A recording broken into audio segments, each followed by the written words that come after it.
Strong communities are the breeding grounds for strong real estate markets. Welcome to Unlocking Lake County with Dick Barr, where Dick unlocks your doors to everything happening in the community and tells you how you can use that to your real estate advantage. And now, here's your host, Dick Barr.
Hello and welcome back. This is Unlocking Lake County with Dick Barr. I'm your host, Dick Barr, here with the lovely Christin Kaufman. Say hello. Welcome back, everyone.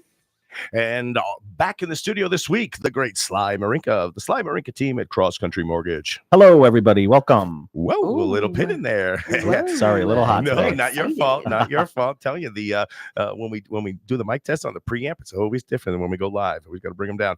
And we got a special guest in the studio for our featured segment. We got Ashley Jensen, who's a real estate broker in Northern Illinois, as well as a candidate for Illinois State Senate. Ashley, say hello. Hi, everybody. Excellent. Welcome to the studio.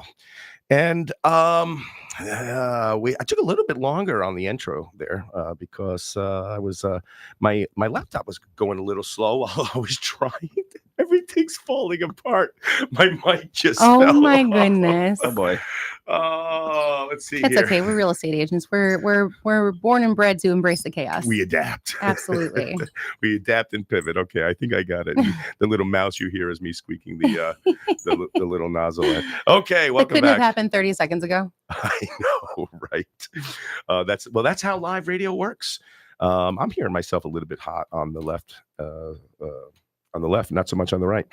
Anyway, today, July 3rd, Wednesday, July 3rd, 2024, day before Independence Day. Yeah, it is. And today's going to be our Freedom Show. Woo. So any hot plans for the 4th? I'll be going to the Vernon Hills fireworks with my family. We go there every year. Nice. They do a great display. Them in Libertyville do fantastic. They do, and I'm always really pleased with the just entire experience. I usually find it pretty easy to find parking. I usually find it pretty easy to get in and out of the crowd. I usually find that the crowd is pretty patient with each other, which is kind of hard to find. So I went there the first year I had a child, which I had tons of anxiety about my first year taking my little baby out into fireworks. I don't know. You're Sly, you're laughing. Yeah, so I assume you went through the same thing. Oh, yeah. And it was just such an easy experience the first time around, even though I was anticipating a lot of trouble. And so ever since then, I'm like, sign me up. That's where I'm going. Easy peasy. Yeah, we do the Antioch parade every year with Yeah. friends. Same thing. And when our kids were little, like the first year we lined up right on the street, not thinking that every fire truck and police car that goes by is going to have their sirens blaring. And our Yeah. daughter just lost it. Oh, We had to walk about a geez. block away until they all went away. And then so she was scarred for Wow. Scarred for life at Life Surprisingly Sirens. enough, I've always been really lucky with that kind of stuff, even though my oldest is autistic, and so we've been really lucky with the Wow. sounds. Yeah, she's Yeah. always been really cool. As long as the event is cool, she's fine with the loud Nice. noises. She doesn't care. Nice. Yeah. Does she wear headphones? She does more often now, kind of just for more like everyday things. You know, like when she's in school, we learned that she really likes it when there's just kind of a lot going on, or if she just kind of needs to withdraw for a little bit. But it really just depends. We always have them on us just in case, because there doesn't seem to be a ton of rhyme or reason as to when she wants them, so we always just have them on hand. Interesting. So our youngest son is neurodivergent, was at least born with that as well. Sure. And he always had to have the earmuffs. But Oh, okay. now he's gotten much better. He's turning 12 in 2 days. Oh my goodness. He was born a day after the 4th of July. Aw. We think that the fireworks at Libertyville scared him out. What about you, Ashley? Do you have any kids? I do. I have an 8-year-old girl and a 5.5-year-old boy. Aw. Oh, okay. 2's the perfect number, isn't it? I have 2 as well, and I'm like, I'm good. Same. I'm done. I don't know. I think 4 is great. I was one of 4. My wife was one of 5, and we have 4. I'm one of 7, so That's big. it is big, and I'm the oldest of 7, so I actually know what that's like in real time too. So, I having a good idea of what big families can be like. I'm like, you know what? I'm good with the 2. I like going places. I like being able to go places with my kids. Yeah. Yeah. Once and they I start get outnumbering you, that starts to be a lot. Yeah. And it becomes a challenge. Well, you think about it, everywhere you go, kid prices for things are just like sometimes ridiculous. Yeah, that too. It really adds up. I remember when I was a kid, the kid price was always like, hey, between $1 to $5. Now you go to some places and it's like, even though your kid's too young to appreciate what he's about to see, you still got to cough up $25, $18, 100%. $30. At this point, my husband and I have a joke where we just talk about how anytime we leave the house, we're spending $100. Right. It doesn't matter what we're doing. We're spending $100. Yeah, you can do that at honestly. McDonald's now. Yeah. What inflation, guys? What are you talking That about? doesn't great. exist. Yeah, I always That tell inflation people, was already there before anyone took Yeah. office. I always tell people I'm really good at being a mom of 2. I'm a really fun mom of 2. I don't think I'd be quite as fun if I had 3 and was stretching myself. I think I'd Yeah. become a little bit more frantic as the kids piled. So I'm good with the 2. That's quite a lot of honesty right there. I know who I am. What would happen if all of a sudden, surprise, here's number 3? Well, then I'd figure it out. I'm a real estate agent. I'm born and bred to adapt. We adapt, we We pivot. embrace the chaos. And what do? We succeed. Absolutely. Yes. I'd crush it.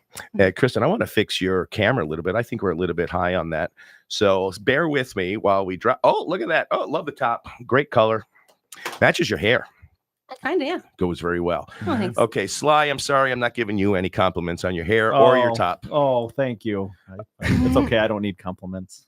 Maybe Okay. someone will write in and ask if you're wearing a toupee too. Yes. Yeah, right. For anyone listening who doesn't know, last week, was it last Fake week? hair. Dick had 2 to weeks ago, address yeah. he had to address a rumor of having some fake hair, which Yeah. apparently we learned is actually a compliment to I men. would take that as a compliment. Yeah. It means your hair is so nice that it's got to be fake. I don't Yeah. know. I think it means it looks think out of place. Well, I think that's Maybe. just your insecurity talking. That could be. I think you should just choose to embrace the compliment. I Yes, agree with you. Right? I'm good at taking what people say about me and turning into compliments. Good. Like, hey, you're a beep. Oh, thanks. Yeah. Appreciate That's my that. name, actually. Right. Exactly. What do you think I go by it? People know my name before they even know it. Uh-huh. We're going to get right started with the Market Minute. Stay on top of the market with Dick Barr's Market Minute. Dick Barr's Market Minute. Hello and welcome back to another episode of the Market Minute on Unlocking Lake County. I'm your host, Dick Barr, here for the July 3rd, 2024 Market Minute for Northwest Lake County. Starting off with the entire region, we've got 164 active properties. That's the highest it's been in a while. Wow. 44 new listings this week, down from 64 the prior week. 62 properties have gone under contract in the past 7 days, which is about the same as the prior 7. Under contract in the past 30 days, a whopping 173. Big increase from the 117 the prior 30 days. Days on market average is starting to grow. We're seeing 20 days on market, which is still phenomenal, but less than a month's supply of inventory. Lowest priced home sold in the area, $58,000 with a high of $1.2 million. Highest active price, $4.9 million, and a median home price, $360,000. Now, breaking it down, we're going to head over to Antioch, where Antioch's sitting on 33 active homes currently, no longer the highest in the region. 9 new listings this week, about the same from last week. 8 homes have gone under contract in the past 7 days, down from 11 the prior week. 35 homes have gone under contract in the past 30 days, about double the 18 in the prior month.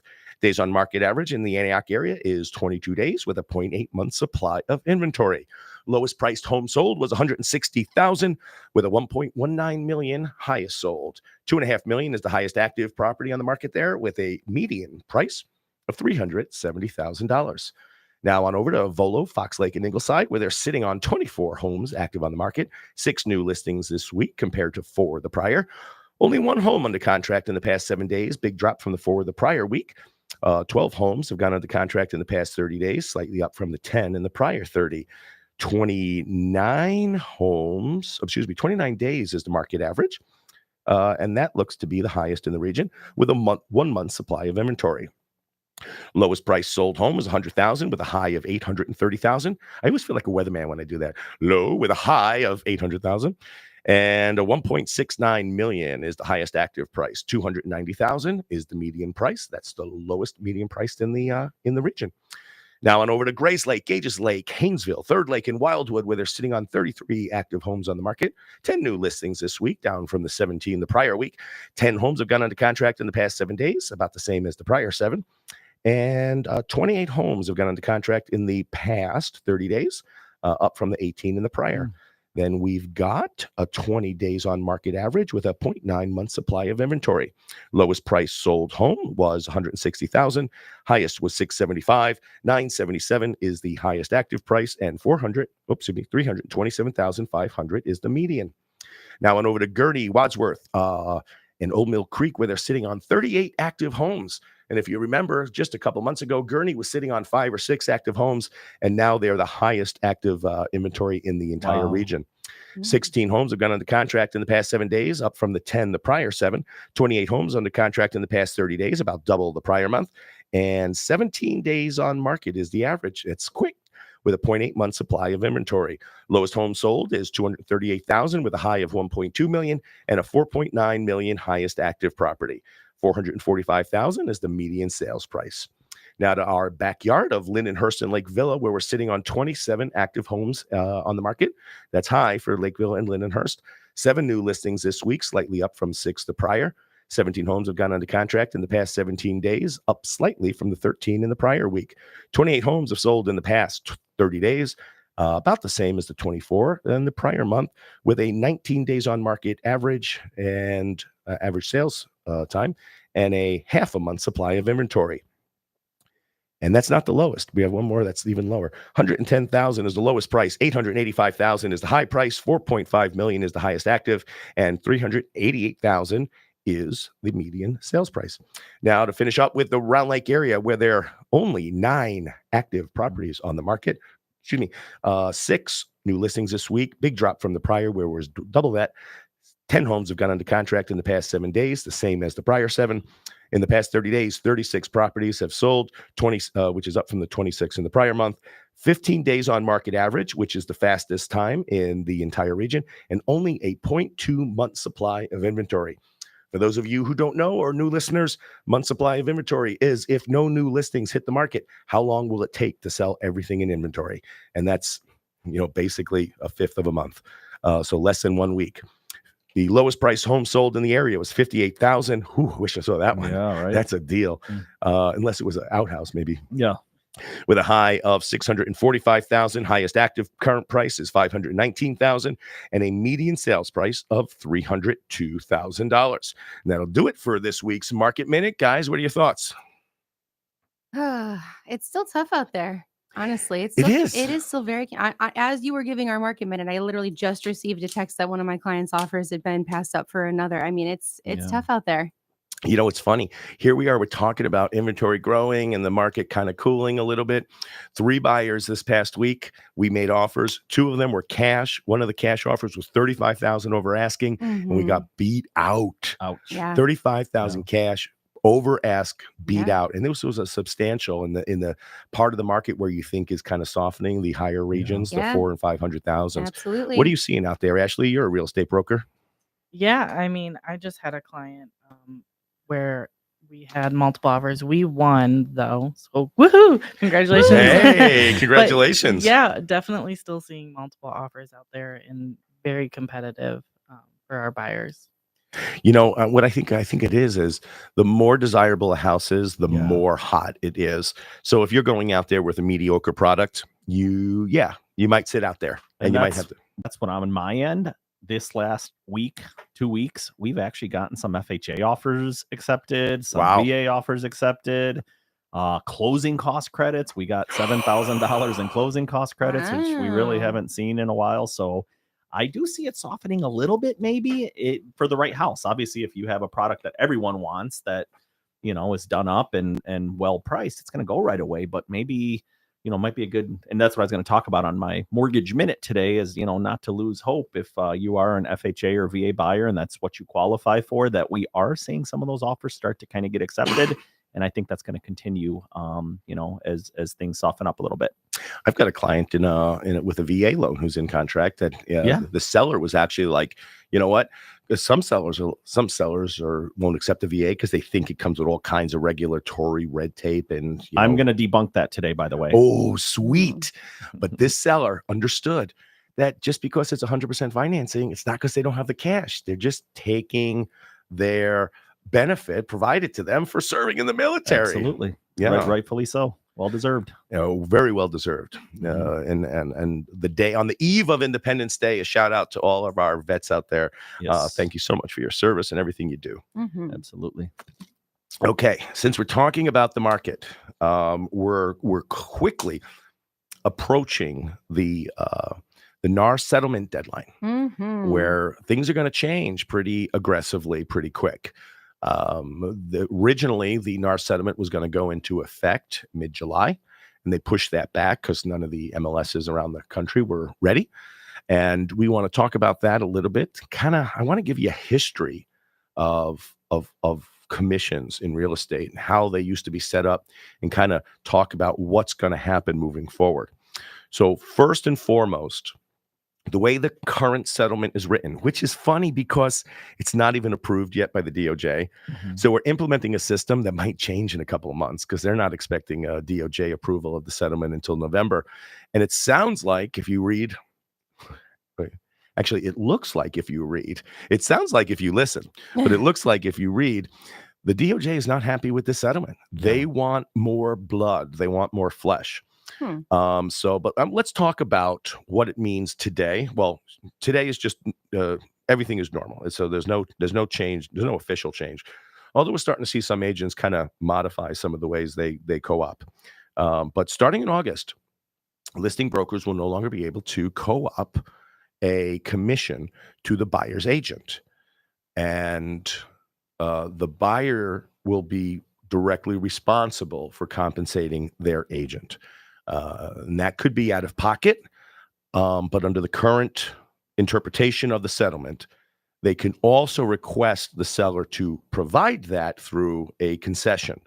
The concession offered by the seller can't be specific for the payment of a buyer's agent, but it can be assumed.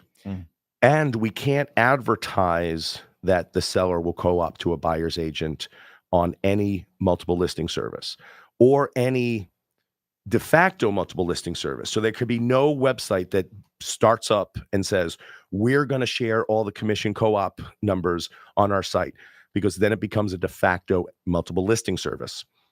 Because the real purpose of the multiple listing service is not only to share information amongst the realtor community, it's literally, the MLS is the offer of compensation for bringing a buyer through a buyer's agent. That's the purpose of the MLS. And when cooperative compensation goes away, you almost question, well, what's the purpose of the MLS at that point? I think they're going to have to pivot and adapt if this thing goes forward and stays. But we see a lot of problems already starting to happen. We're seeing buyers who are choosing not to look at listings that aren't offering buyers compensation because they don't want to come out of pocket to pay their own agent. Or because they can't. Or because they can't. Right. They're already stretched as thin as they can go. I think down payment and closing costs, and now you're adding to that. It's could be potentially a lot of extra out of pocket. Sly, let's talk about closing costs for a little bit, because you're kind of the pro, because you see, you see the closing disclosures, you see all those numbers. Fill in the audience with, what do closing costs look like on a traditional deal? Traditional deal in Illinois, Lake County, with title insurance, attorney fees, without prepaids. We'll go over that too. Without prepaids, I mean, anywhere from $5,000 to $7,000 is realistically what we're used to seeing between just the standard transaction costs. Now, prepaids are separate from that. So prepaids are your 1 year of insurance you have to pay up front, your escrow account cushion, and the prorations that we have to collect to ensure that we have enough money to pay your taxes and insurance when they become due. Those are all extra. So that depends on when in the year you close. Now, keep in mind, Illinois is a state where taxes are paid in arrears. So you get a credit at the closing, but up front, we don't count that credit towards your assets. So you have to qualify. So besides the $5,000 to $7,000 in actual closing costs that we're used to, and that's without you buying down your rate.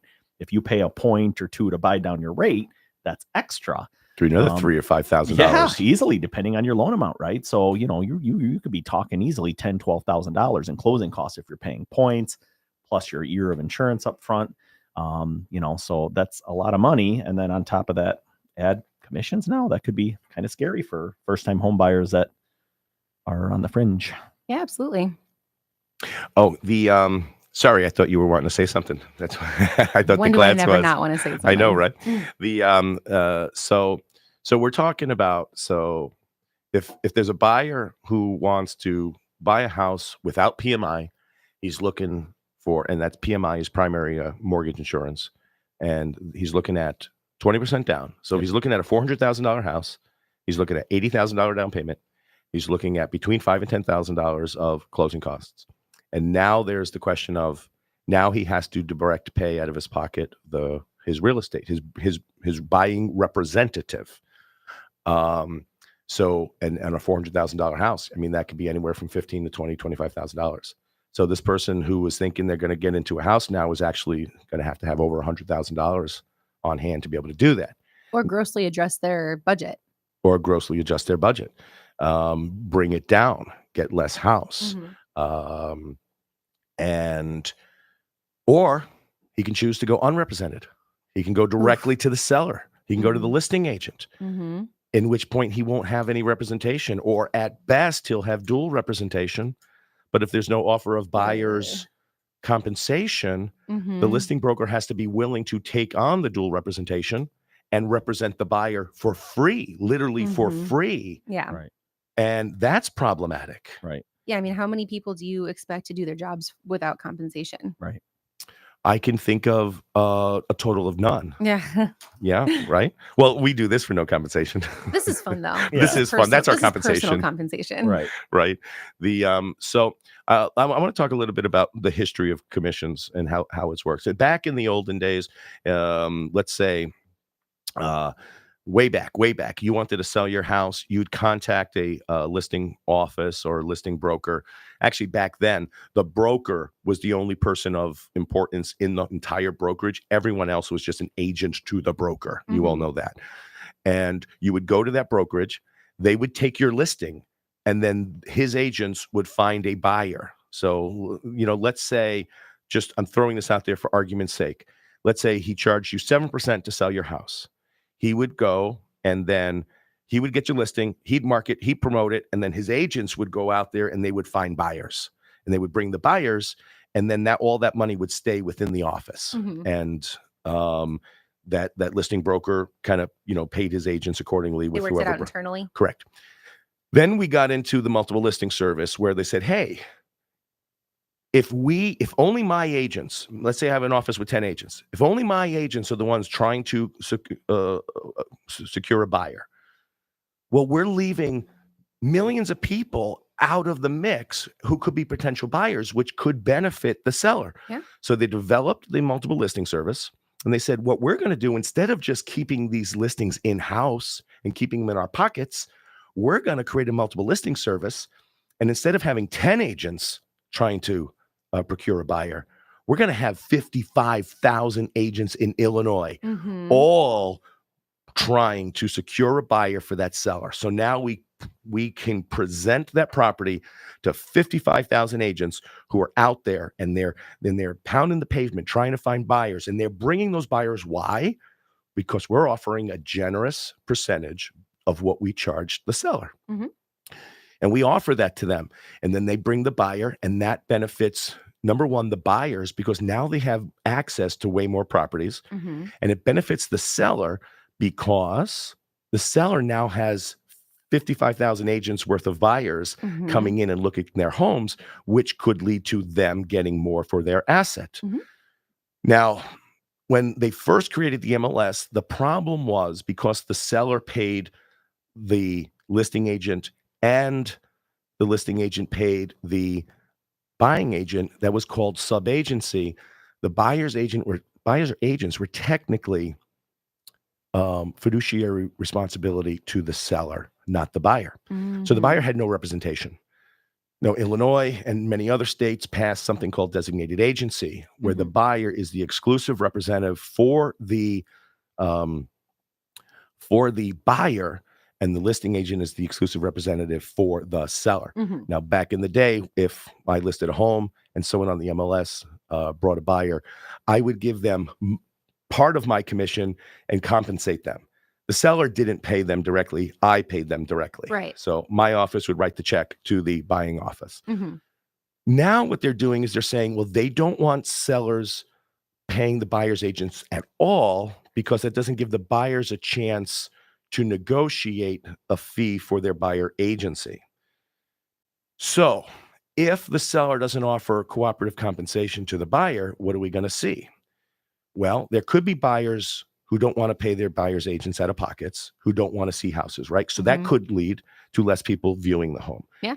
Now, in hot markets, it's going to be interesting because I think hot markets are going to be different than cool markets. Cool markets, people will be throwing like, hey, here's a car, bring your buyers. Please bring a buyer. But in hot markets, different, because, Mhm. because there's really no inventory. Right. But now the DOJ doesn't want the buyer's agency paid for. In the past, the buyer didn't even really know that was going on behind the scenes, but their agent was compensated through the commission paid to the listing brokerage who shared that with the buying brokerage, and the buyer got representation out of that. Yeah. So now they make this argument that as part of this lawsuit, they're saying, well, the buyer was always paying the commission. They just didn't know they were paying the commission. But I find it hard to believe that anyone didn't know that their agent was being compensated Right. for spending 6 months, 8 hours a weekend looking at 27 homes. I kind of think they all knew their agent was being compensated. Yeah. At So- least in the back of their mind, even if they weren't actively thinking about it. And I mean, correct me if I'm wrong, but most of the time it's on the closing disclosure at closing that they're signing. It's on and every they settlement see statement. that. So I it's mean, like, So eh. to add a little bit of perspective on that, though, because I was a relatively young home buyer the first time I bought a home, and definitely completely inexperienced. This is long before I ever worked in real estate. We did not have an agent who necessarily sat down and explained to us any of that. So we actually never thought about how that Got paid. agent got paid. It Sure. didn't even cross our mind, and not because we Pennies didn't from heaven. and not because we didn't care about the agent, but because it never came up in conversation. And as the buyer, I mean, you're thinking about how are you going to pay for, I mean, I mentioned in the past, we had to do multiple inspections on different homes because they just weren't working out. So we're trying to shell out cash for that. We're making sure we've got our earnest money where it needs to go, making sure we're getting everything packed up and moving. Right? We were preoccupied, we were busy, and we were focused on our own finances. So it really never crossed our mind to even stop and think and ask, how does my agent get paid? So we truly had no idea. And not that Interesting we felt perspective. bamboozled or anything by that. It never crossed our mind. So we're gonna, when we first make the change in August, what's going to happen is that the people selling the houses are going to have options, and there are no standards, right? So you might talk to 5 different brokers, and they might have 5 different strategies Right. about how it's going to go. Mhm. It could be anything from offering concessions. It could be, I'm not even sure all the different possibilities, but I think we're going to see some creative people try to make something new out of this. Mm-hmm. I'm a little bit scared because I think we're going to go through this transition where what makes real estate work right now is we know how it works. Mm-hmm. There's not a lot of mystery. It's Yeah. all transparent. It's all upfront. It's all on the closing disclosure. You can't hide anything from anyone in this business because everything is reviewed by attorneys, the title companies, our brokers, everything. Mm-hmm. And now we're going to be going into situations where we don't know. We don't know what the expectations are. So it's going to be very kind of, I think, volatile and interesting in the beginning. What about you, Ashley? Do you have any thoughts? Yeah. So my first thoughts are, those buyers that, like we talked about, who don't have a lot of money coming up front. I primarily work in Zion, Winthrop Harbor, Beach Park Gosh, area. low income. Yeah. Yeah, and VA and FHA buyers. So my conversations with my clients are, here's the deal. You are going to be, we have to talk about this commission, and it's always been something that I have had a conversation about, because people have asked, how do you get paid? Mm-hmm. Well, the conversation was, the just what you had said, the listing broker pays me out of the commission that they get paid. Now it's going to look a little bit different.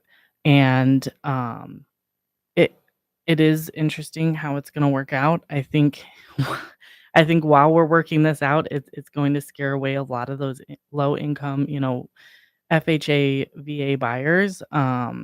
And I'm kind of interested on your point, Sly, on how that looks. But yeah, I mean, this is going to get very messy in the beginning before we figure it out. Yeah. So I'll be here. Yeah, and it's kind of funny we're talking about this on our Freedom Show. It's like here we got Well- government overreach telling people how they can sell their Yeah. house. Yeah. So it's a little bit ironic. But what is interesting, there's at least 2 MLSs now who are pushing back and saying the DOJ cannot tell sellers that they are not allowed to offer cooperating compensation because that's a freedom of speech issue. Ooh, freedom team. So that's interesting. 2 Yeah. small, they're not, the MLS pin is a large MLS. It's up in the New England. But compared to the whole National Association of Yeah. Realtors, which is huge, Mhm. you would think we would oppose that argument. Yeah, one of the things that I don't see how on earth this is going to all play out is right now, what you're going to get paid, right? It's listed Yeah. Mhm. what your broker's co-op is going to be.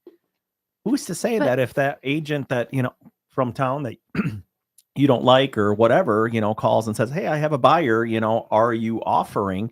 You could tell them something different than you tell somebody else. So they could leave a little bit of room for That has been my point. discrimination, That's been my right? point this whole time. the Absolutely. DOJ doesn't like that. 100%. There's no way. I There's no way. completely agree with that. Christian, what if we started saying we're going to pay women less? How would that work? Yeah. Yeah. I mean, it wouldn't go well. I don't Well, would it, recommend right? doing that. And Yeah. right now that's Or not if even- women said we're going to pay men less. right.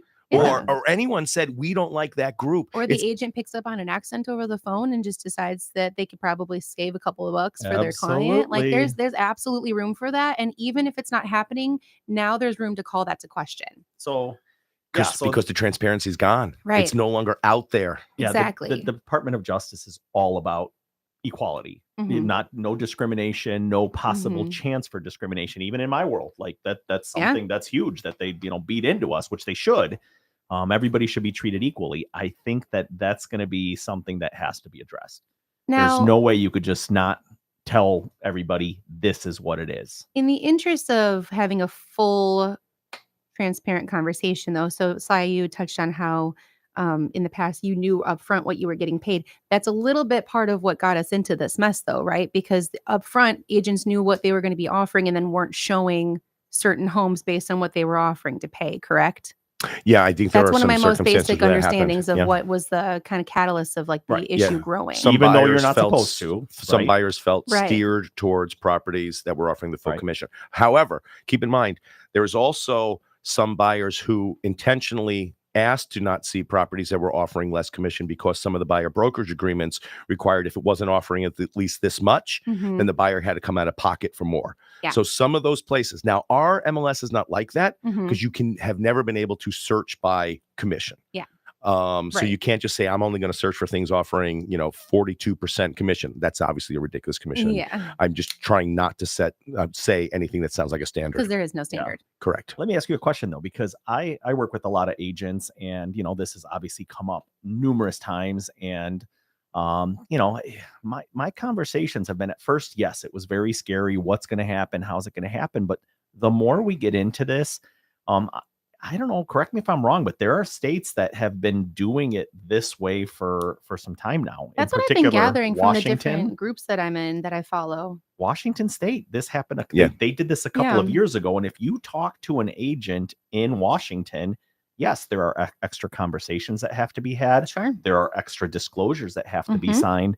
But in essence, if I'm selling my house, I know probably I'm going to have to compensate Yeah. people for that service. 100%. And, if I'm not willing to do that, it might be more difficult for me to sell my house. Am I wrong on that? Or is that so the settlement what you're talking about matches what the settlement currently is? Yes.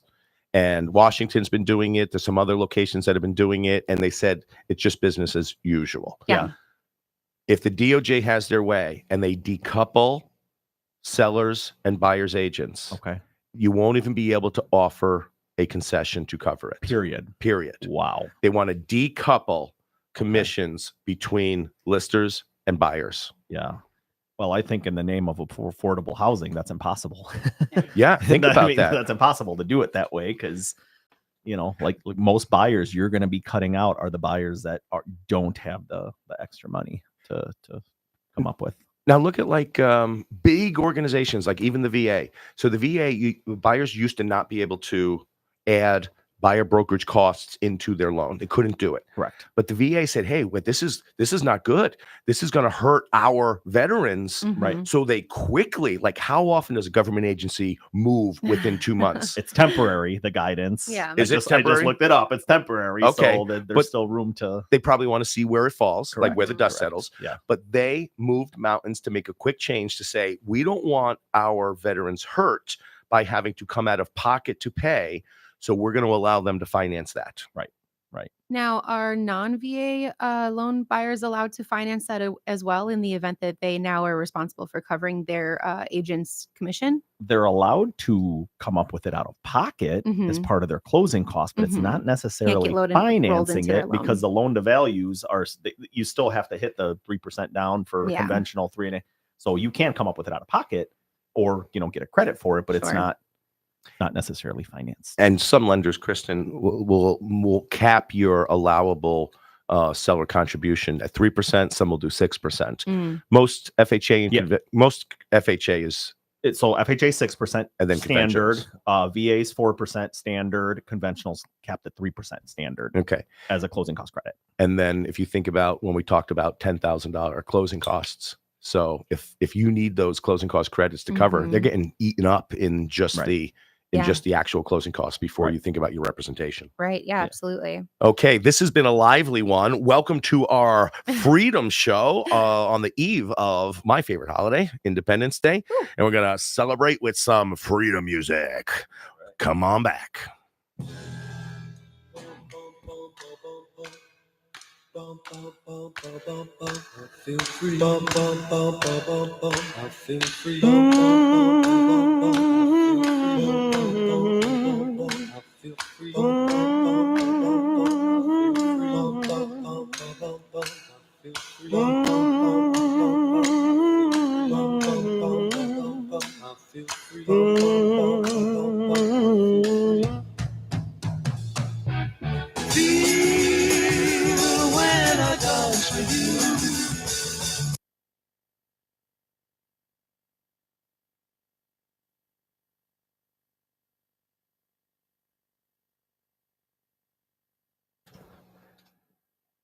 Okay, testing.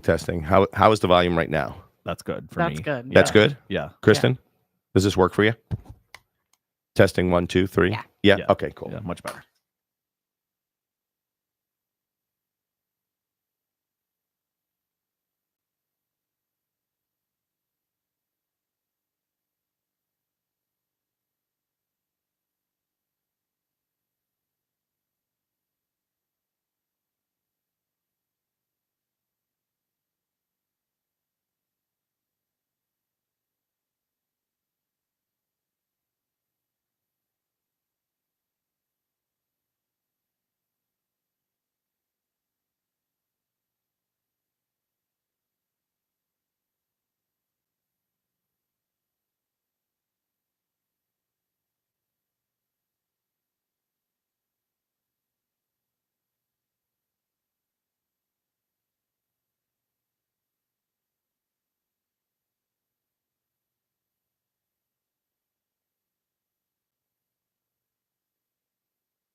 Welcome back to Unlocking Lake County with your host, Dick Barr.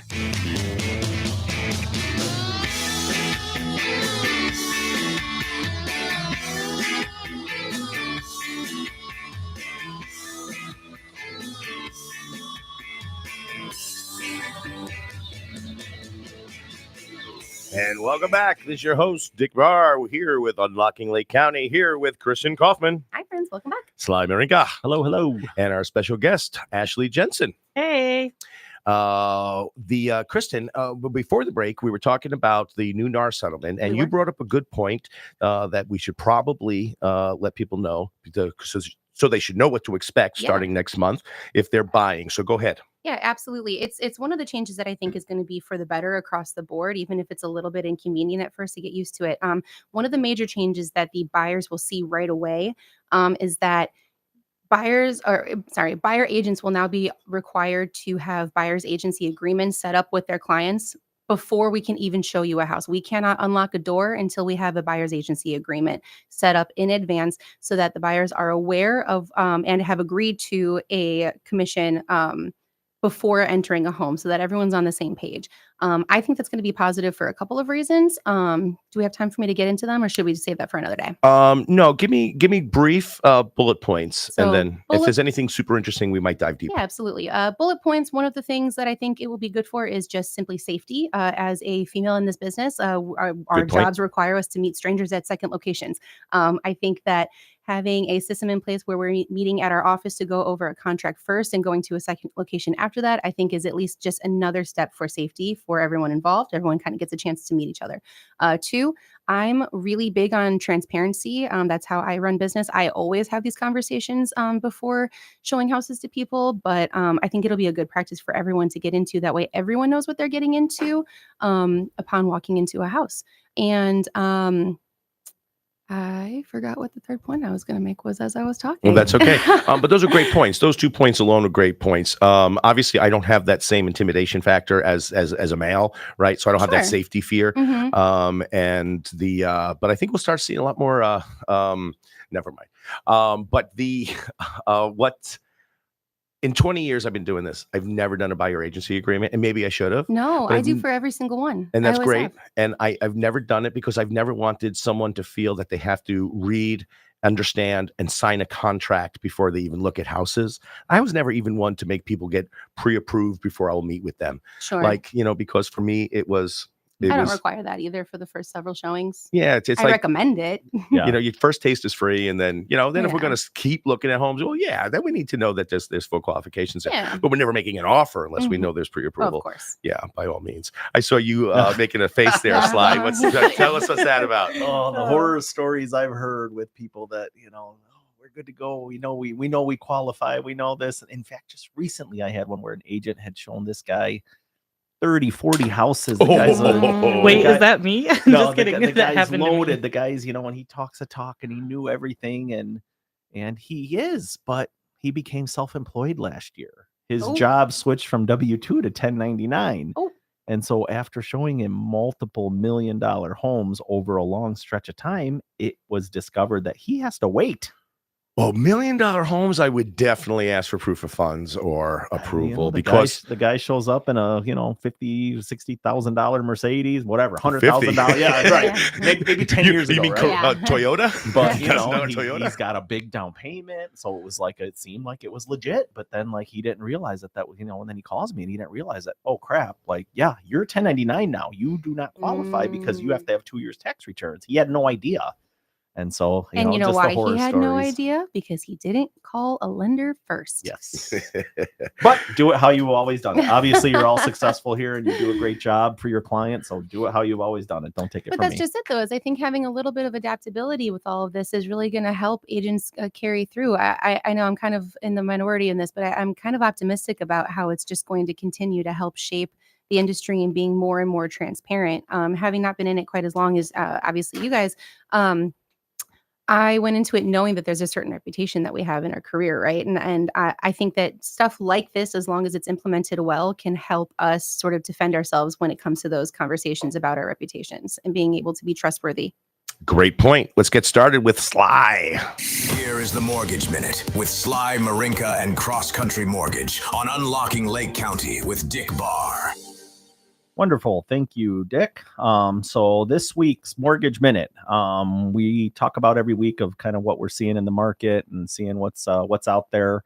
So currently the 30-year fixed average interest rate is 7.13% across the country. The last time I was here was a little bit lower than that. It was closer. It was in the high sixes, right? So, what the heck is going on? And it's just more of the same. It's just a teeter totter. We're seeing just these wild swings in the current 10-year treasury yield is at 4.35. The last time we were here, it was in the low. It's like 4.19. So, we're just seeing things kind of up and down. The markets are really, really, really hoping and, expecting rates to be cut. We're starting to see, as we've talked about, the jobs numbers keep getting adjusted lower. In fact, just today, ADP data showed weaker payroll growth than expected in June. That's something that typically would cause bonds to rally and rates to come down. But just yesterday, the Fed chair, Jerome Powell, said that the Fed is actually looking for more inflation progress on inflation before they actually start cutting rates. So it's a constant battle of, are rates coming down? Are they not? When is it's like the a Fed moving target? Yeah, it really is. I mean, they're really trying to target to the inflation to that 2% annualized rate, and it is slowly coming down. But then, there's days where the markets are saying, all right, well, he just told us he's not ready to do it yet. Mm-hmm. So then the rates kind of creep back up. So generally, though, over the last 30 days, we've been around, around the 7, right around 7.1, 7.2, as low as 6.9%, kind of as an average is what we've seen. So not a ton of movement, but, we'll just keep an eye on it and see how things progress.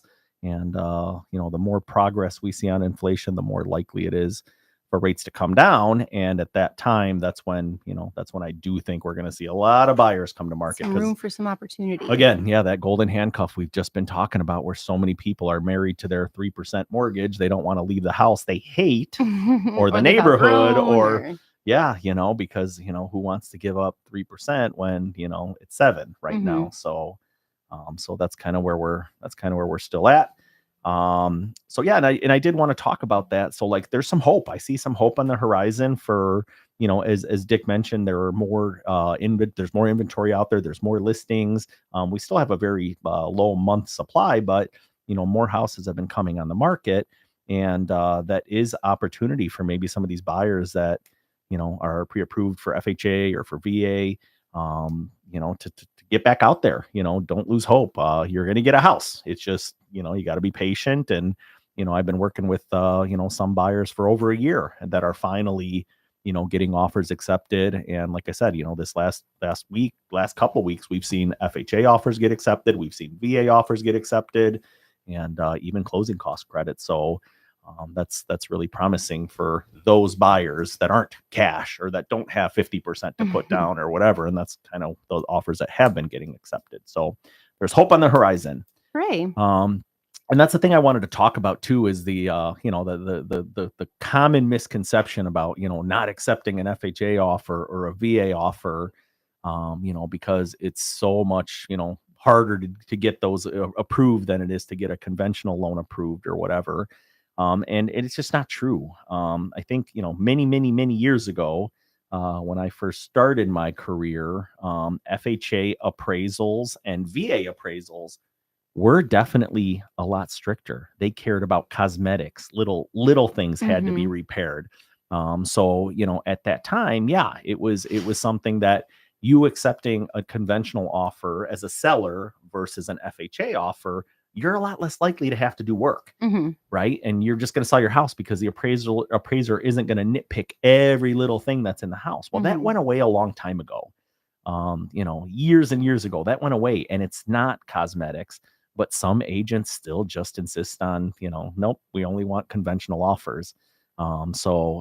Yes, there are some differences still, particularly with FHA peeling paint. That's the biggest one. If you have an older home and there's some wood trim that's missing some paint, an FHA appraiser is going to require that to be scraped and painted, whereas on a conventional financing, they're not.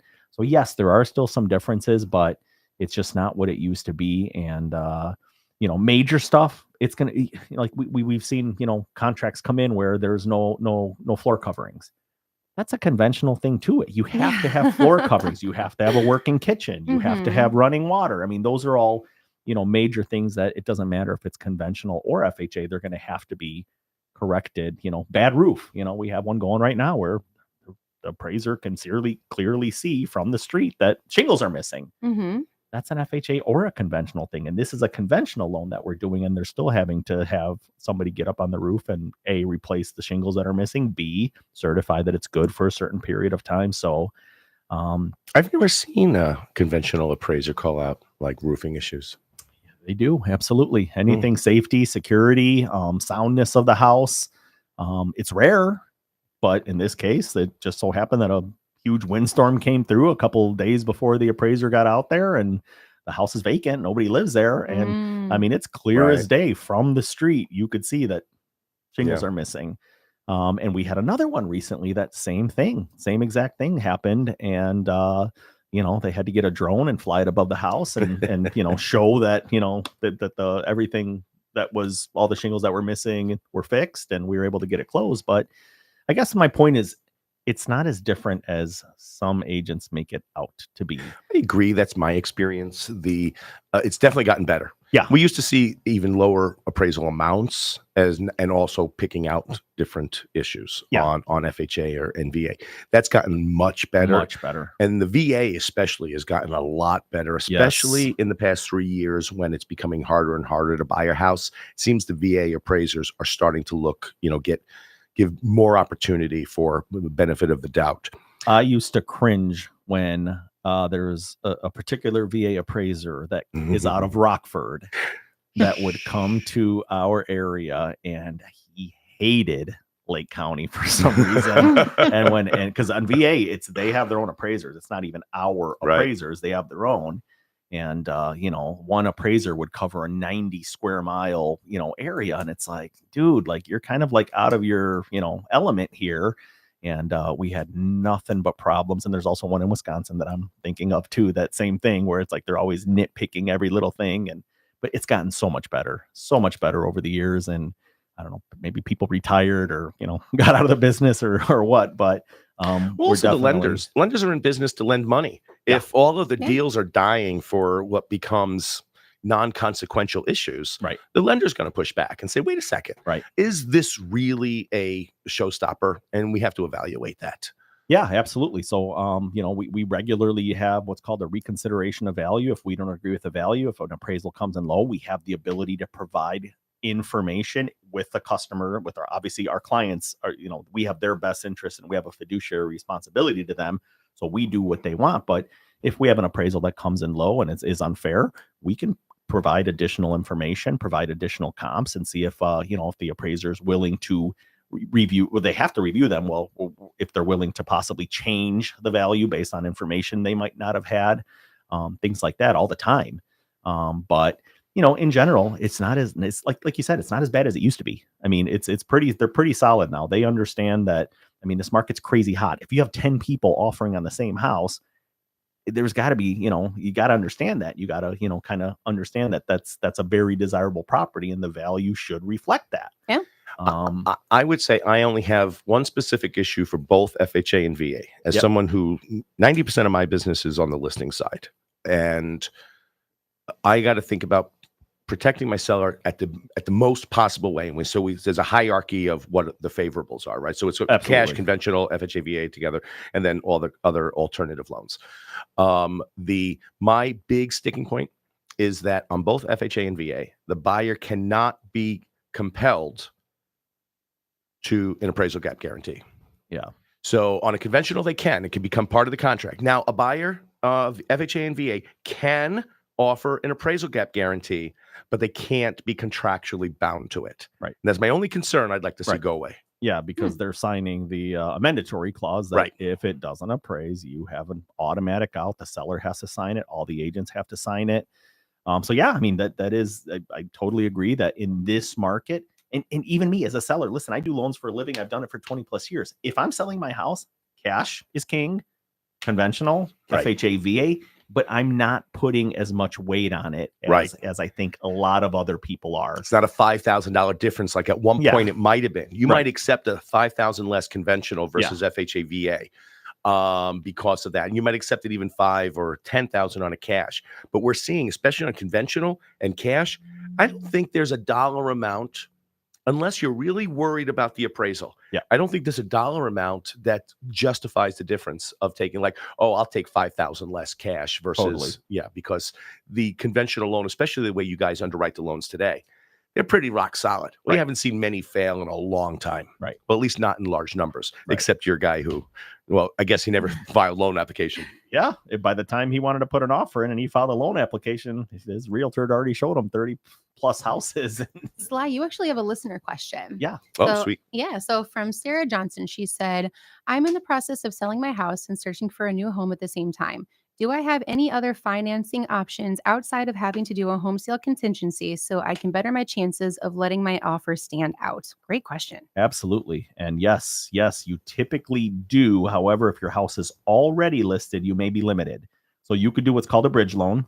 A bridge loan is where you are basically taking equity out of your home and using that to purchase the next one before it sells.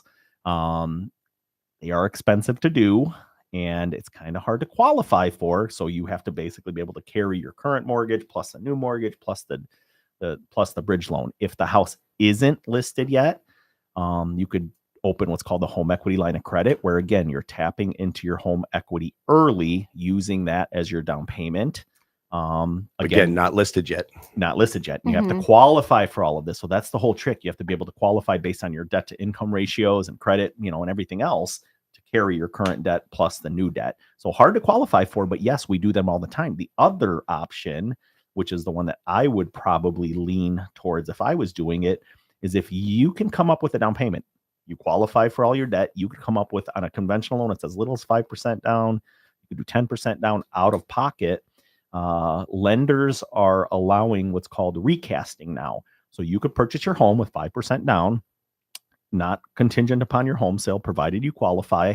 And then after you move in, you sell your house, you take the proceeds that you would have normally, used as your down payment, and you could pay down your current loan and recast your payments over the remaining term without refinancing. So it's a way to lower your payment without having to refinance. Yeah. So yes, there are options. It's hard to qualify for, but yeah, I mean, right now, home sale contingencies, you guys know it's they're tough. Yeah. it's Sarah, tough. for what it's worth, that text that I mentioned earlier, it included a home sale contingency. You're not alone in that. Yeah.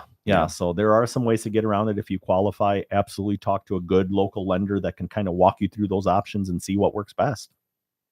Okay, awesome. Well, I think that was a great bit. We'll be right back on our Freedom episode of Unlocking Lake County. Thanks for joining us. Unlocking Lake County with Dick Barr will return in just a few moments after these important messages. Don't touch that dial.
Unlocking Lake County with your host, Dick Barr.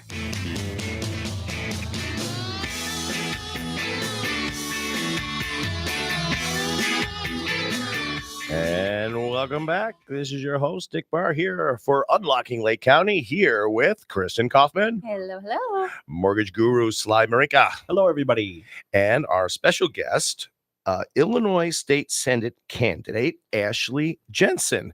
Ashley, hello. Hi. Welcome to our show. We're glad you can join us. Yeah. So we're going to get right started because we're running a little bit behind on schedule, and I don't want to take away from your time. So tell us who you are, what you're running for, and then anything you want to say about yourself. All right. Yeah, I am Ashley Jensen. I am a licensed real estate agent in Illinois and Wisconsin.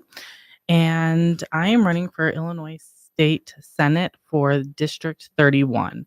And that spans from Zion down to parts of Waukegan, west to a sliver of Antioch, all of Round Lake Heights, all of that.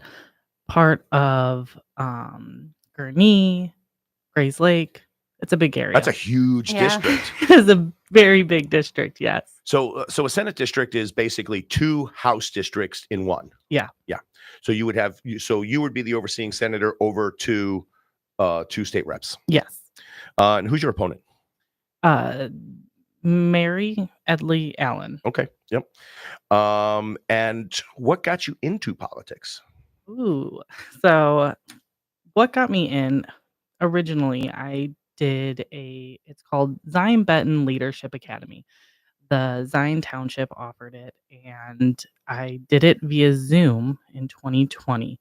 And I thought, oh, this will help me in real estate. I'll learn some leadership. And afterwards, I was like, I want to get involved.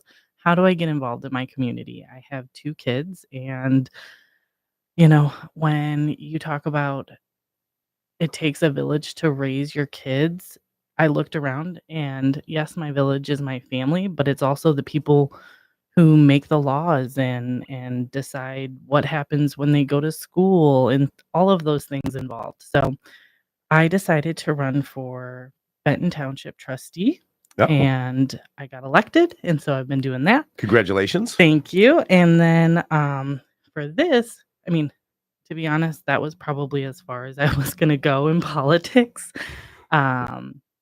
I just wasn't really into politics growing up. My parents, didn't really talk about it. My in-laws are phenomenal. They're they have their thumb on the politics. And my husband's grandpa was mayor of Beach Park. Oh, wow. So, yeah. So Now, learned a lot for them. what's interesting is that I think real estate brokers tend to make fantastic politicians because they're both people businesses, right? Mhm. How long have you been in real estate? I've been in real estate about 7 years. Okay. So you've dealt with a lot of people. Oh, yes. and like Christin and I were talking about, to be a realtor or a real estate agent or broker, you have to learn how to listen, pivot, and adapt. Yes, Mhm. very much. Another big kind of job in legislation and politics. I'm assuming, and you can correct me if I'm wrong, your interest in politics is not so much the politics, but more the people and the community. Oh, yes, absolutely. When so I was approached by the political director down at the state senate to run for this position. So nobody ran in the primaries for this spot for the Republican Party. Right. And so they went out and gathered up some people, and I was one of those names in the database. And it was funny because I got reached out through my Facebook, my real estate Facebook, and they said, "Hey, you're a real estate agent. You're already in elected office. We think you'd be great for this." And at first, I thought it was a scam. I was thinking like, Understandable. I don't think you have the right person. I have no money for this. Like, what are you talking about? But I took the meeting, and after the meeting, I had called. He had suggested call this lady. Her name is Erica Harris. She's a senator downstate. Called her, and I was like, "Hey, what does this entail? What does campaigning for one entail? 2, what does it mean to be a senator? and she laid it out, and I felt very comfortable. I thought, there's no way I can be a senator. I don't have a college degree. And she was like, you have to have a heart for the community. I was like, all right, good. That's what I got. I have that. I really do love my community, and being involved. Served on the Winthrop Harbor Rec um, board as well for a while. I like your origin story too. It's very interesting that the township put out a leadership program, and you signed up for it. I love those types of things. And they're out there. A lot of communities do kind of civilian training academies for the police departments. Hmm. They do different like leadership programs to teach the community how to become better stewards Yeah. of their own government. Yeah. And Christin, you're always talking about how do I get involved? How do I get involved? I am, absolutely. Even when I was going to CLC years ago, they had some kind of I don't remember the exact name of the program, but it was like a leadership program that I had joined, and we had done like a weekend retreat, and it's contagious when you start getting involved in that stuff and realize like I can contribute. Okay, it's not just something the grown-ups do. Like that's me now. I can do that. It's a really cool realization, especially if you're someone who finds yourself sort of drawn towards that stuff. And Ashley, you had mentioned how you really only ever planned on doing trustee work, and then this kind of found you. And I find that unless you're someone who's like born and bred into a politics family and just like knows you have big goals, I find that that's the same story that you hear from a lot of politicians who kind of ended up working their way up, right? Where they really only wanted to do like one thing to kind of get involved and make a little difference, and then that feeling of making a difference really starts to catch on, and it's a little contagious, and then you realize that like, hey, maybe I can do more, maybe I can do more. And I think it's really cool that it found you. So you are running for a state senate, correct? Yes. Do you mind telling our listeners what that scope of practice is? You mentioned having that question upon being approached. What does that even entail? So, for anyone who doesn't know the specifics of what your scope would be if you are given the opportunity to serve, what does that entail for you? So being a state senator, you're a legislator at the state level, and that would entail basically, bringing ideas, not only mine, but listening to everybody in the community, talking with them and what's important to them, bringing those ideas to the floor, and coming up with a bill, passing bills to have those laws enacted. So that's basically the scope. And generally speaking, and this is a kind of a huge misconception by a lot of people, I think. Um, at the state level, you have all kinds of staff that does research, right? So you might talk to a constituent on one day, and he says, "Well, I don't think we should have bicycles on the sidewalks, and I think it should be a state law that we should get rid of it." Maybe that's their idea. So Mhm. you would weigh that against what your sense is based on what you've spoken to about your community, Mhm. and then you would talk to staff and say, okay, let's do some research. What are how many accidents have happened, how many deaths have happened, how many of this have happened, and they get all this research for you, and then you evaluate that research, and then you would make a decision based on that if it's something you want to work with other legislators to try to make into a law. Is that about an accurate representation? Yeah, that's exactly. Yeah. Okay, so I want to talk, what are your big goals of wanting, because you said you want to make a difference. What needs to change? What do you think the big issues are? Well, the biggest one being in a real estate is property taxes. I am licensed in Illinois and Wisconsin, and so many people tell me, "Get me out of this state. I can't afford it." I actually just had a cousin talk about how they live in Gurnee. Their taxes are on about 9,000, and to register their kids for school, public school, it's $500. They have 3 kids. That's $1,500 they're going to have to shell out for registration. And On top of the taxes they're already paid. on top of the taxes. Mhm. And then when you look at your tax bill, majority of your tax bill is going to the schools. And I mean, my kids attend, well, my son will be attending kindergarten, but my kids attend public school. And you know, I just feel like we're paying so much, and some of the schools, kids in the high school can't even do basic math, and we're spending millions of dollars to make the school look pretty, which is needed in some aspects. You need to update them. But when we're, school is there to educate, why aren't we focusing on the basics? Yeah. And it's hard. There's a lack of transparency and accountability, I feel like, and that's probably the biggest thing. I do hear people say, I'm willing to pay these taxes if I see, the outcome that is needed for our students. And there's the rub, right? Because anytime there's a school tax referendum going up, that you have the two camps. One camp says, whatever the school wants, we're going to give it. Mm-hmm. The other camp says, we want to know what it's being used for, Mm-hmm. and if we agree that it makes sense, we'll give it. But they demonize each other, both camps. The one side says, you hate schools. Well, no, we don't hate them at all. We just had a big library referendum here. Mhm. I know. I was gonna bring that up. I mean, Oh yeah. $36 million, Yeah, it's and huge. it hasn't passed twice, and they're gonna go again for it. Hasn't passed once, and I think they've yet to decide if they're going to get it on this ballot. I don't know Okay. what the cutoffs are and if they are doing it for it or not. Probably be not wise to do it on a presidential election year because you'll have mass turnout, and big turnout does not go well for referendums. So I kind of hope they do it on the presidential one. Anyway, I think in Illinois, especially, and in Lake County specifically, we have an economy of scale problem. So when I hear people like you, candidates for office, talking about school, the cost of school, it's 65 to 70% of our tax bill. I think there's people who will respond to that and say, well, what's the matter? You don't like our schools? You don't think our teachers deserve salaries? And I think what I've seen when I was on the county board, I would go to DC every year and I would meet with other legislators, other county representatives. And the interesting thing about Illinois, we're one of the few states where we have hundreds of school districts. We might even have 1,000. I'm not even sure, but hundreds of school districts where in other states, they have countywide school districts. Mm-hmm. So you don't have, like I think in Illinois, we have 26 school districts, 26 superintendents, 26 assistant superintendents, 20, and then times that by the number of schools for the number of principals and vice principals. The administration cost of our schools on top of the exorbitant unfunded pensions that we have, I think is where we're wasting money.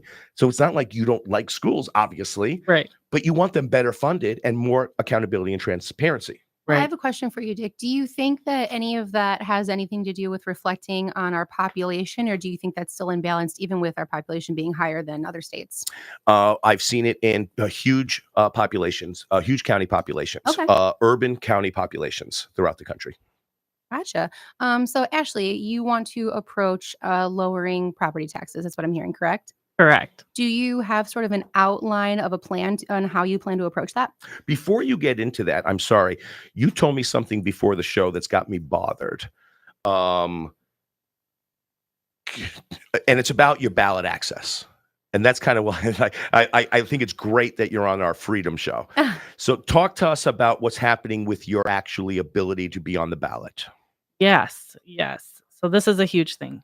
So like I mentioned before, nobody ran in the primary for this spot.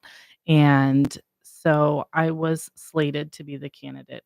Even being slated, I still needed to get the required amount of Now, hold on, just so, and kind of like to Kristen's point, slated is something that we've been doing for over a century, where the parties have the option, if they didn't have someone run on the primary, they can slate, still need all the same signature requirements, but they can slate a candidate even if they didn't run in the primary. correct. And both parties can do this. Right. And so I'm the slated candidate. And I was out getting signatures, and in the middle of getting signatures, I needed 1,000 for the Senate seat. But they told me, hey, try and get 2,000 because they're going to try and knock off as That's a many as lot they of can. signatures. That is a lot of signatures. I did not realize, because I got like 150 for my Benton Township, and I was like, okay, it's just that times 10. It was definitely uphill battle, but And just to put it in perspective, when I ran for county board, I needed 50 oh my god. 50 signatures. Well, in the House seat needs 500. So I was like, oh my goodness, okay. Yeah. But yeah. Anyways, so in the middle of that, May, I want to say 2nd. So I was slated early April, April 3rd, I want to say. And May 2nd, there was a bill. It was for child welfare. And this bill basically, This is a legislative bill yes, in the Senate. yeah, working its way to be voted on. And from what I understand, a lot of it was a really good bill to help children in DCFS. In what And way? What is the intended good there? basically, Oh, hold on. I want to know. That's a long story about yeah, the child welfare bill. Okay. It's a long bill. That's not the point. Got it. The point is it's a child welfare bill that they what? so they completely gutted it. And in that, what they did is they took out everything regarding to child welfare. They put on referendum questions for the ballot, and they changed election laws. And in that election law that they changed, they eliminated slated candidates, which was me. So just to kind of bring that down to the 6th grade level, you had a child welfare bill. Yep. Regardless of what was in it, it was a bill to be debated, discussed, and maybe passed. And they gutted it, Mhm. and they took out all of the language of the bill that dealt with child welfare, kept the title child welfare bill, and put in a provision that would eliminate anyone who's been slated and even got their signatures, Mhm. the 1,000+ signatures, and they made that the law and passed that as law. Yeah, and they did this within like 48 hours.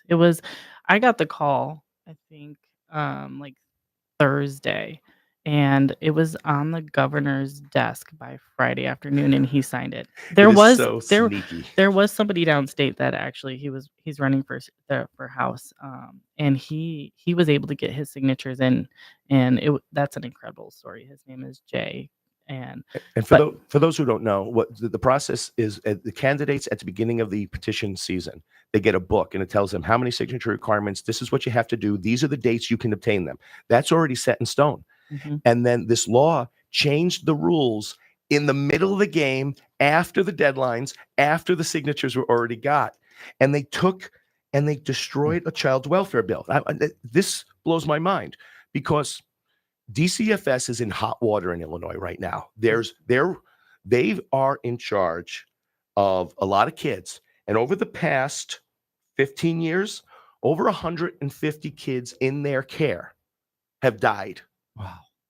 And yet here we have a child welfare bill, and they play this political maneuver game to get rid of. The only reason is so they can have candidates running without opponents. Wow. What about ballot access? Here's a mom, community member running. She's got no money. I don't know if she'll win. That's not the point. But here's a voice to get out and talk to the people and have conversations with and hold the other candidate accountable, so they don't just have to sit back and do nothing. So they actually have to get out and talk to the community. And they want you, mom of two, off the ballot. Yeah. It disgusts me. I'm sorry. I'm worked up, obviously. Yeah, that's horrible. So what happened? So where are we at now?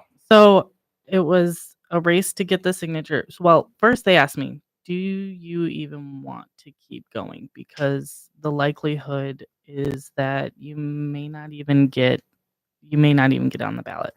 And I said, no, I'm willing to fight this. I'm willing to go back out and get the signatures that are needed.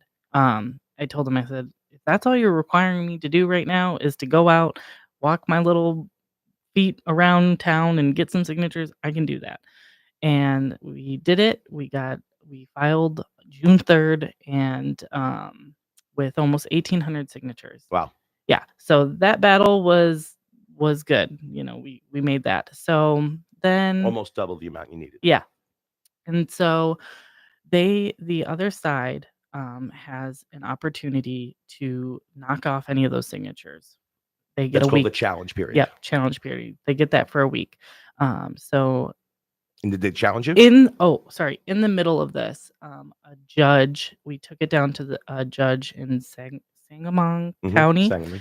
and that judge ruled this law unconstitutional. So it was basically tabled, and So ruled the law changed unconstitutional. Yeah. They had to go through it the way it originally was. Yeah. Okay. So then get my petitions in. It went uncontested, but now it's that decision of that law saying that the law that was passed unconstitutional is now being appealed. So I'm held up in judicial stuff right now that. So they didn't even challenge your signatures. They didn't challenge your petitions. They were all good. They're all right. They're all valid. Yep. And yet, so let's appeal this. Yep. And then that's going to keep you from essentially raising money, campaigning, spending money on your campaign. Yeah. So in my original conversation with the gentleman that approached me, I said, here's the thing. I'm a mom of 2. My husband's blue collar, works as a print press operator. And I said, I can raise money. I raised money for cats. But I did. That's a whole nother story. But I don't have much money to put in this myself. And they said, okay, we'll be willing to help you get signs and get a website and, maybe some other literature to start you off. So that way you can go out and, start campaigning, raise money and all of that stuff. So that's essentially on hold until we know if I'm really going to be moving forward. So it really has put me into this spot where, oh my gosh, what do I do? So you're expending all this time and energy on a race you might not even be in. Right. Yeah. Okay. And so now I do want to go back to, because if you do get on the ballot, our listeners do want to know. Christin, can you go ahead with your question again? Sure. So I will reiterate the whole thought. So you want to approach property taxes. What is the outline of your plan to do so? Well, my thoughts on that is accountability and transparency. There has been a lot of uproar in my community, specifically Zion Benton. And it just seems that we don't have the transparency and accountability to those that serve us and where our tax dollars are being spent. And it is really hard to even access a budget online. And so I think that's where it starts off. I wonder if there's a way to make sure that they can't, continuously get the most amount of money every single time they go to vote on our tax levies. You know what I mean? Yeah. And without at least explaining it and making sure in Wisconsin, and I don't know if this may be not the best way, but anytime they want more from their community, they have to bring it to a referendum, no matter what. Right. Here, we can vote. You get a certain amount of money you can ask for to be levied to the community, and basically that comes out in your property taxes. In Wisconsin, it's a little bit different. Not that I'm saying that we should do that here, but something to kind of consider. The in the property tax system in Illinois, but I'm not telling this to anyone who doesn't already know this. We're the highest taxed county in the second highest tax state, second only New Jersey for the highest tax state. But the total taxes, including property taxes, income taxes, grocery taxes, or sales taxes, gas taxes, is the highest, and all the other types of franchise taxes and phone taxes, internet taxes, blah blah blah. At the state level, obviously you can't make spending decisions for the local municipalities, right? Right. That, however, the state is constantly burdening the local municipalities with unfunded mandates, things they have to do, have to pay for. Schools, another one. They have to do it. They have to pay for it, but the state doesn't provide the money for them to do it. So they have no choice but to go to the public and take it. That's why Illinois is the highest tax state in the second highest tax state in the country. But that's one of the reasons Lake County is the highest taxed county in the country. And the way the state government distributes the income taxes to the local, it's called LGDF, local government distributed funds. So when we pay income taxes to the state, then the state gives some of that money back to our municipalities, and they short them on that money time and time again. So the municipalities, in order to provide the most local services, are being shorted on the money that's being just paid in by us. And then we're left to have to pay the higher bill. So it's like we're double paying. Yeah. What else do you got, Kristen? So what I'm hearing, just to reflect it back to you to make sure that I'm hearing you correctly, what I'm hearing is a part of your outline for your plan to lower the property taxes. Step one would be to just bring transparency and awareness to where the money is going. Mm-hmm. And then step two from there is TBD. Yeah, kind of. That's well- okay, right? I mean, there's nothing wrong with saying I feel like step one needs to be approached first, and those doors need to open before I can see what that hallway is going to lead me down. Yeah, definitely. I mean, like I said, I'm not a career politician, so I know that us in the community are tired of the property taxes, of the taxes. I mean, we're gonna get hit again because the legislation just passed almost $1 billion tax hike. So we're gonna continue seeing those hikes because they just passed the budget. And Yeah, and one of the things I want to point out is that I see often, this is why you need to be on the ballot, because you have to have that conversations. You're running against someone who's been a rep and a senator, and she's got experience, right? Your chances of winning in this race probably 1,000,000 to 1, right? yes, But you would be the only one talking about property taxes. And whether you have a plan or not, don't care, because we need more people from the community talking about how much it hurts, how much it's hurting our pocketbooks, how much it's hurting our communities, how our villages can't expand because they don't have the money because they're being shorted. All of these conversations need to be had. mm-hmm. Even if you get or don't get my vote, these conversations are important because they hold the legislators and the other candidates accountable. I think it's disgusting that you're being kept off the ballot. Yeah. I mean, it just shows that our government currently doesn't feel like the voters should have a choice. And, as a country, we're questioning democracy. And as a state, it just really feels disheartening. Yeah, and it's funny. When I was in office, I would constantly get complaints from people. They said the property taxes are too high. Those are the same people who voted yes on every bond referendum they ever encountered. Why are my taxes so high? I don't know. Why did you vote for them? Yeah.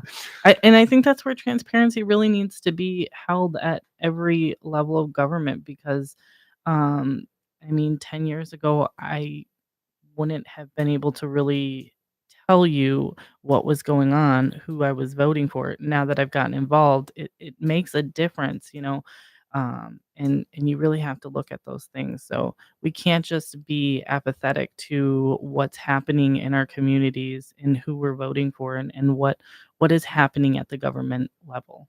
Here's what I see you as, Ashley, and forgive me, this is my impression. Here's what I see you as. I see you as a mom, a wife, a real estate broker, someone who's trying to make their community better, trying to get the voice of the people who are hurting right now out in front of as many people as possible.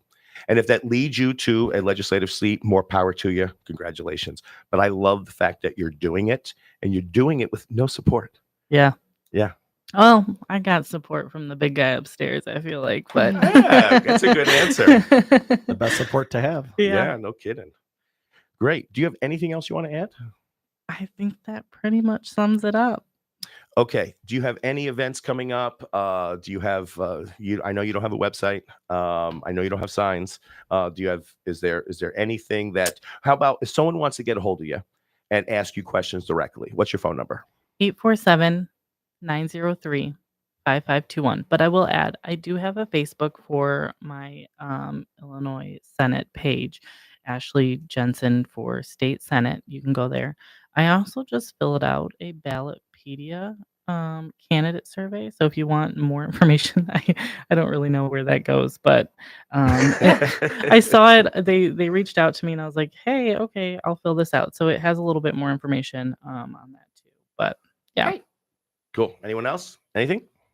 I agree with Dick. At the very least, no matter what ends up coming of your journey, I do think that it's important that conversations are had. And with any luck, you're right. Hopefully, shedding some light and some transparency and awareness on where the money is going does lead to some change. Super proud of you. Go get them. Yeah, I wish you the best of luck. Okay, we're gonna we don't have time for a break because I really want to get into this foreclosure thing. So we're starting to see more and more data showing that some foreclosures are starting to get released and some more are starting to get into troubling territory. So Kristen and I really want to get to discussing what is foreclosure, about it, tips and tricks to stay out of it, and what to happen if you get behind. Kristen, do you mind taking this? Yeah. So the format here is you want me to go ahead and present the questions and then we can have a conversation about the answers? You know, I wrote these down Q&As just as kind of a guide point, but it's just Sure. really just kind of, so for instance, on the first one, what is a foreclosure? Talk about what a foreclosure is. I know it might be obvious to most, but specifically, what is it? I'm not sure that it is actually obvious to most. I think that people Good. kind of equate foreclosure with eviction, and they're a little bit different. I mean, yes, the end result is still you moving out of the vacating the premise, but it is a little bit different. So a foreclosure is a legal process by which a lender takes control of a property after the homeowner fails to make mortgage payments. It allows the lender to sell the property to recover the owed amount. So there's obviously the definition. And so what does that mean? Typically, at least here, I know, when you miss your third mortgage payment, the bank will start a list pending process. And it's a court action. And that's the beginning of the foreclosure process. And it's usually about that time the lender will stop accepting partial payments from you. So after that third month, and some lenders will be a little bit more flexible.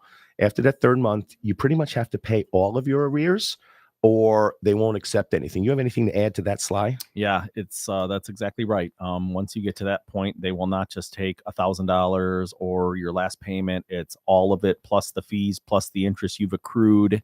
Maybe attorney fees. Yep, it's called acceleration. So that's when that kicks in. So you got to come up with a big chunk of change at that point. Yep. So Kristen, what are the main stages of foreclosure? So the main stages of foreclosure are going to be pre-foreclosure, and that's when you are missing payments. So the missed payments have already happened, and now the pre-foreclosure process has started. Then you're going to be in the notice of default, auction or sheriff's sale, and then post-foreclosure, property is sold or reverted to the lender.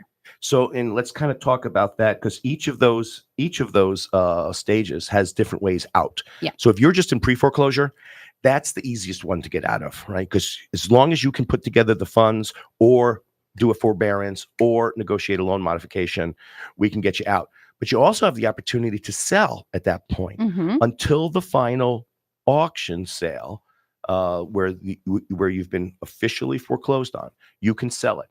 So there's people in the past I've known who have been in foreclosure for 4 years, not making payments, 4 years. Yeah. And they can sell at any time as long as there's enough money to pay off the balance. As long as you're net, and we're in a market right now where the values are so high that unless you bought very recently or way overbought, chances of you being able to sell it and still clear enough money to pay off your balance are incredibly high. I've seen one caveat to that, which is a client that I had met with who had bought right before the market crashed. So they bought when home sales were also pretty high. And so after doing some CMA for them and kind of trying to help them figure out what their value would be, it reflects pretty closely to what they bought it for. And they were pretty upside down on their loan. So like stuff like that can get a little bit complicated.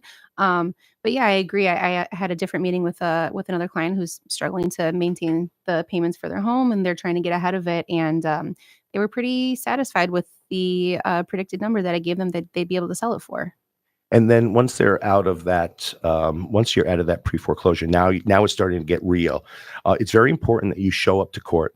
And we're going to have an attorney in soon and was going to talk about this. But it's when you get notice of foreclosure, talk to an attorney. But make sure you show up to court. If you can't afford an attorney, at least show up to court because they'll help you. And Lake County Judicial, the 19th Circuit, also has some foreclosure assistance where they'll provide maybe mediators or counselors to kind of help you through the process. But show up. Don't ignore it. If you ignore it, I promise it won't go away. It will get worse and worse and harder. Absolutely. At any point in that process, though, you could always sell it. And if you've got enough. And even if you don't have enough equity, there are short sale opportunities where we can potentially get the bank to agree to negotiate to take what the house is worth versus what the loan balance is if you're upside down. Okay, ways to avoid foreclosure, Kristen. Yeah, so Homeowners can avoid foreclosure by contacting their lender. I'm looking over at you, Sly. He just says already biting us. I'm like, please That's it. contact the lender.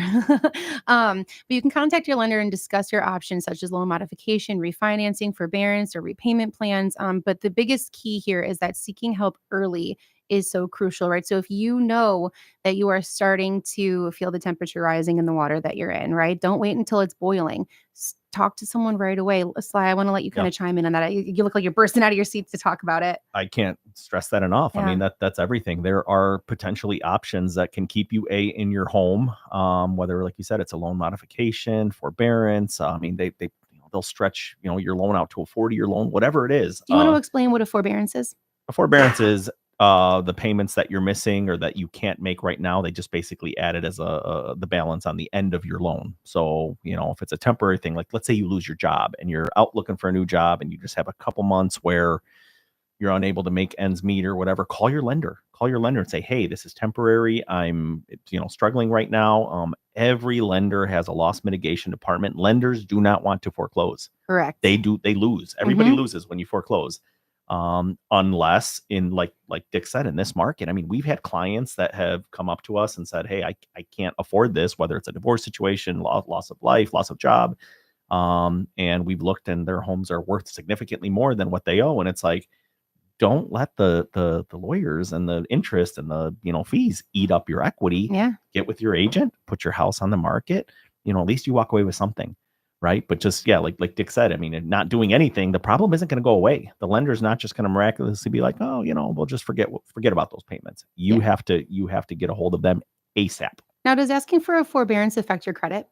It should not affect your credit. However, it's very rare that a forbearance will be granted without you already missing payments. That's same with the short sale. It's one of those situations you can't actually get super ahead of then. It's same with the short sale. Okay. It's very frustrating that so when you let's say you come out of this and you want to buy a house again, right? There's timing requirements if you have a foreclosure, if you have a deed in lieu or a short sale that you have to wait, right? And one of the ones that cracks me up is if you have a short sale where you didn't miss any payments, they'll allow you to purchase a home again and get financed in 2 years. There's no such thing as a short sale without missed payments. No lender is just going to be like, oh, okay, we'll just take less money for the house. No, you have to miss payments. That's the frustrating thing about this. But even before you miss your first payment, call your lender, the 1-800 number that's on your mortgage statement or on your website that you go to pay, and let them know what's going on, and you will get ahead of the game. Okay, great. So the forbearance itself won't affect your credit, but the missed payments to get there probably would. Exactly. Yeah. Okay. You can't have one without the other, unfortunately. Okay, great. Got it. I mean, which kind of makes sense if you think about it, right? I mean, like if everybody could just add some payments onto the end of their loan to kind of catch up with no penalty. I mean, everybody would do it all the time. So it does make sense. Great. So what is a loan modification and how can it help? Yep. So loan modification is like I just said a minute ago about, let's say you have a 30-year term on your mortgage and you're struggling, you're, not able to meet all your liabilities. They'll do an analysis. You'll send in your pay stubs, just like as if you were applying for a new loan, or if you were, refinancing, you'll send in all of your income documentation. They'll do an analysis and they'll look at it and say, all right, well, maybe, if we stretch the payment out to a 40-year amortization, they'll qualify, and that'll help alleviate. So their monthly payment will go a little bit lower. You're still paying it back, and you're paying way more interest on a 40-year loan than you are on a 30-year loan. But that would be like a situation where it's modified. Not right now, but in the past, other forms of modification were principal curtailment, and that's where they actually look at your balance and say, all right, they owe $200,000. The market has really come down. The house is worth $100,000. Why don't we forgive $50,000 of the equity or of the mortgage, and we'll modify your loan so now you only owe $150,000. They forgive a portion of it. It's still better for the lender because the house is only worth $100,000, right? But they're reducing your payment. That's not happening right now, though, because again, the values are continually rising, and there's such a limited supply, and demand, problem that we see. But in the past, that was one form of modification as well. Okay, Christin, are there any government programs out there to help with people? Are there any government programs out there to help with people? Absolutely. Of course there are. So there are programs like the Home Affordable Modification Program and the Home Affordable Refinance Program. They are designated to help struggling homeowners. You see a lot of those, Sly. You see, because I know these were all big things back when the foreclosures were huge. Yeah, and I haven't seen much of it happening lately. I think we could get there with a lot of people overextending. But there's still such a limited inventory that I think that it'll just get gobbled up. I mean, because the equity values. Look at the investors right now. Investors are scooping up property like crazy, and they're flipping homes, and they're rental prices are so high. I think that there's enough cash sitting on the sidelines that. Here's where I think we might see it is if you look at places that are more vacation areas like Florida. Where all those people bought Airbnbs. They can't rent them out. And that's the ticking time bomb that no one's talks about. But here, I don't see that. But yeah, absolutely. I mean, look at Coral Gables, Florida. They have thousands of listings right now when last year at this time they had a couple hundred. Right. People can't get out. Prices are going to come down. That's where you're going to see the foreclosures and opportunity for investors and opportunity for investors. But HARP was only for owner occupied property. Just gonna say that's not they're not helping any investors. That's for sure. Anyone owns an investment property, all those government programs, they're don't even need not apply. No. So okay. What about credit counseling options, Christin? So credit counseling agencies provide advice on managing debt, creating budgets, and negotiating with lenders. They can also help homeowners understand their rights and options. Now, Sly, I know that as a lender, you've mentioned having lots of tips for clients, people who you aren't even actually working with yet, giving credit advice as well. So do you want to speak on that a little bit? Please be careful. Buyer beware. There are so many scams out there for credit counseling. Recently, I could tell you a dozen stories of people where we pull their credit and none of their bills are being paid. They're super behind on all of their debt. Credit scores are shot. So it ruins your ability to buy. And we ask them what's going on. Oh, well, I signed up with such and such company. I'm making my payments to them. They consolidated everything. No, they didn't. They just are pocketing your money and not paying your debt. And then they're going to dispute everything later and try to fix it. And it's a Band-Aid. It doesn't work. So how do you navigate that then? How do you know who to trust? Because at that point, I have to assume, right? Yeah. So if I'm in the position where I am struggling and I got into this loan that I can't afford, I'm probably not trusting the lender, right? Because even though it's not them who did it to me whatsoever, right? You need someone to blame, right? And if you're not someone who's so self-aware that they're going to take their own blame, they might blame the lender who gave them that loan in the first place, right? Oh, you got me into this. Right. So they might not be as apt to trust a lender, but then at that point, how do you know who to trust if there's scams all over the place for credit counseling? That's the $1 million question. There are some reputable companies, but that do this kind of thing, but you have to know what you're getting yourself into. Do the research, look at the reviews, look at the Better Business Bureau, see what people are complaining about. Don't just accept what they're telling you online because we see it all the time. People are throwing money away and getting nothing out of it. Absolutely. And everyone to know that there are very strong federal and state laws that can help them in this whole process. In fact, one of the things as a constituent service, Ashley, when the S hit the fan back in 2008, all of the legislators were getting these questions. What can government do to help us? And that's how they came out with the HARP programs and the HAMP programs and all these different things. So there's a connection. Work with your local elected officials because they have access to people you don't. And that's called the constituent service. I'd say 97% of the people don't know what constituent service is, and the public doesn't even know they can call us and ask us for help. And then the last thing I want to get into before we got to run, what are the consequences of a foreclosure for a homeowner, Christin? Foreclosure can significantly impact a homeowner's credit score, make it difficult to obtain future loans. It can also lead to the loss of the home and any equity built up in the property. And that is just, like Sly said, everybody loses in that situation. Everyone, I want to thank you for joining us again. Happy 4th of July. Make sure you make it out to all your 4th of July festivities and fireworks. Ashley Jensen, thanks for joining us. Sly Marinca and Christin Kaufman. Everyone, have a great week. Thank you. Thank you. That's a wrap on today's episode of Unlocking Lake County with Dick Barr. Thank you for joining us on this journey through the heart of our community, exploring the ins and outs of real estate and meeting the people who make Lake County truly remarkable. Remember, Every property has a story, and every community member holds a key to unlocking our county's full potential. Don't miss out on discovering more hidden gems and expert insights. Make sure to tune in every Wednesday at 12 noon for another episode of Unlocking Lake County with Dick Barr. Until then, keep exploring, keep dreaming, and keep unlocking the possibilities that await you in Lake County. Thank you for listening, and see you next week.